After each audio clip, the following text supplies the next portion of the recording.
Wow, setiap naik pesawat, kita seperti terhipnotis. Kenapa kita bisa begitu lelah, padahal hanya duduk? Dan kenapa rasanya indera kita tumpul tapi emosi meningkat? Itu hanya beberapa hal aneh yang terjadi pada tubuh kita selama penerbangan. Dimulai dengan makanan. Berapa banyak lelucon yang pernah kamu dengar tentang betapa tidak enaknya makanan di pesawat? Ini kejutannya. Bukan tidak enak, indera pengecapmu saja yang menjadi tumpul karena udara kabin membuat mulut kekurangan air liur yang membantu pengecapan. Udara kering juga menumpulkan indera penciuman yang memengaruhi 80% pengecapan. Jangan heran jika kamu juga mulai menginginkan makanan aneh. Kamu mungkin ingin makan sebatang coklat besar sebelum terbang, tapi setelah beberapa saat di udara, ayam goreng terdengar menggiurkan. Untung mereka biasanya menyajikan ayam atau ikan. Selain itu, menginginkan sesuatu biasanya merupakan tanda bahwa kamu haus. Hei, minum saja!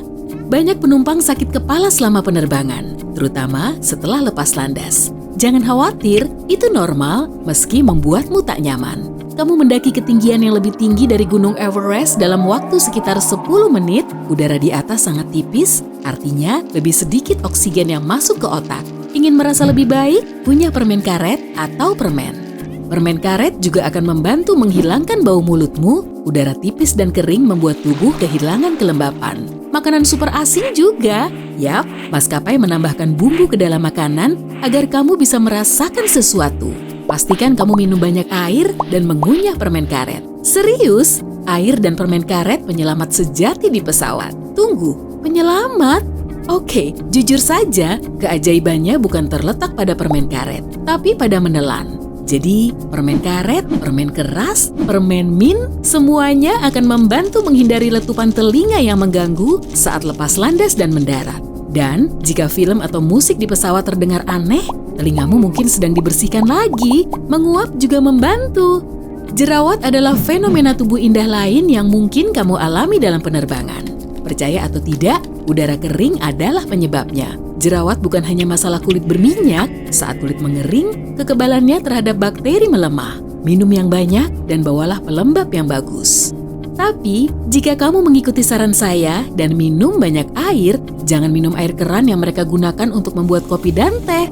Itu tidak sebersih yang kamu harapkan. Peneliti bahkan menemukan E. coli di tangki air pesawat terbang. Jika kamu haus, mintalah air botolan. Kamu mungkin juga merasa akan terserang demam, hidung tersumbat, tenggorokan sakit, bersin dan batuk, dan semua orang juga, sehingga kamu merasa tertular sesuatu dari mereka. Tenang, itu kemungkinan karena udara kering. Hal itu membuat hidung dan tenggorokan kering, membuatmu merasa seolah-olah memiliki gejala seperti demam. Kondisimu akan membaik saat mendarat, atau tidak. Karena pesawat kotor dan kamu bisa sakit karena itu, sering-seringlah cuci tangan dan bersihkan meja dengan tisu antibakteri. Alas makanmu itu adalah salah satu permukaan paling kotor di kabin. Makin rendah tekanan udara, makin banyak pula gas mengembang. Hukum ini juga berlaku untuk gas di perut. Ah ya, pesawat bisa memberimu masalah perut parah dan mungkin memalukan. Lalu bagaimana? Tenang, ada toilet di pesawat. Kamu mungkin perlu ke toilet karena mual juga. Itu sangat mirip mabuk perjalanan di mobil. Matamu melihat gerakan di luar jendela, tapi tubuh merasa kamu diam. Informasi yang bertentangan itu membuat otak bingung. Ini kiatnya. Jika bisa, duduklah di kursi dekat jendela di atas sayap. Otakmu akan merasa lebih tenang di sana. Tapi, jika kamu lari ke WC untuk mengeluarkan isi perut, jangan pikir tidak ada yang bisa mengganggumu di sana. Pintu toilet masih bisa dibuka dari luar. Oh, maaf, itu akan menambah stres parah yang sudah kamu rasakan. Tahukah kamu, banyak maskapai punya daftar film terlarang karena bisa membuat penumpang terlalu sedih atau emosional. Ini bukan karena film-film itu memilukan, itu karena tubuh kita mengalami stres dan menjadi terlalu sensitif karena kadar oksigen yang menurun. Selain itu, kita juga duduk di ruang tertutup di ketinggian dan sangat jauh dari rumah. Tubuh kita sadar bahwa kita tak bisa mengendalikan keselamatan sendiri. Merasa sangat rentan, bisa membuat emosi seseorang berantakan. Pantas saja awak kabin selalu tersenyum kepada kita. Oke, sudah cukup. Omong-omong, pernahkah kamu memperhatikan salah satu awak kabin yang tersenyum menyembunyikan tangan mereka di belakang saat kamu masuk pesawat? Itu berarti awak kabin sedang menghitung penumpang yang naik. Mereka punya penghitung kecil khusus untuk ini. Tapi jangan pikir semua orang di pesawat sedih sampai menangis atau marah. Terbang juga bisa membuat kita bahagia. Saat menonton film, kamu bisa menangis karena gembira. Kamu merasakan hubungan khusus dengan layar kecil itu karena menyelamatkanmu dari kebosanan. Itu sangat nyaman dan tubuh kita bereaksi terhadap hal ini dengan gembira, terutama pada ketinggian yang membuat otakmu agak bingung. Ya, menonton film di pesawat agar tidak bosan adalah ide bagus. Jangan mengerjakan sesuatu yang membuatmu harus berpikir keras dan jangan buat keputusan penting. Otak tidak mendapat cukup oksigen. Ingat, banyak penumpang bilang mereka merasa tidak bisa berpikir jernih di pesawat. Dan itulah sebabnya. Penglihatan malammu mungkin juga terasa lebih buruk. Lagi pula, mata juga butuh udara. Mungkin lebih dari apapun. Kornea adalah bagian tubuh yang tidak memiliki suplai darah. Mereka mendapat oksigen langsung dari udara. Jadi, bukan hanya penglihatan memburuk, mata kering juga masalah umum di pesawat terbang. Bawa obat tetes mata di tas bersama tisu basah dan permen karet.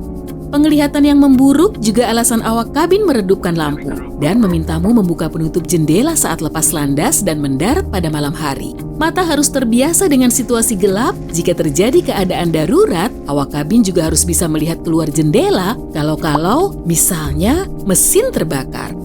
Meski teori ini belum terbukti, banyak orang percaya bahwa rambut tumbuh lebih cepat selama penerbangan. Kamu mungkin bercukur tepat sebelum penerbangan, lalu mendarat beberapa jam kemudian dengan jenggot tipis. Ada yang bilang ini karena tekanan kabin, suhu yang lebih rendah, atau bahkan tingkat stres yang meninggi.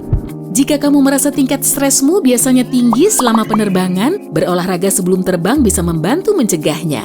Selain itu, olahraga yang baik mengimbangi waktu yang kamu habiskan untuk duduk diam.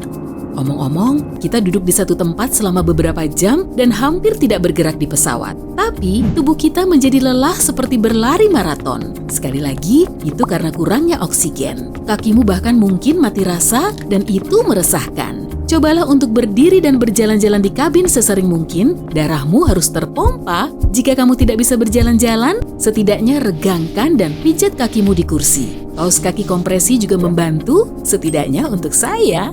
Hey, jika kamu belajar hal baru hari ini, klik suka untuk video ini dan bagikan dengan teman. Berikut beberapa video keren lain yang pasti kamu suka. Klik saja di salah satu sisi layar atau keduanya dan tetaplah di sisi terang kehidupan.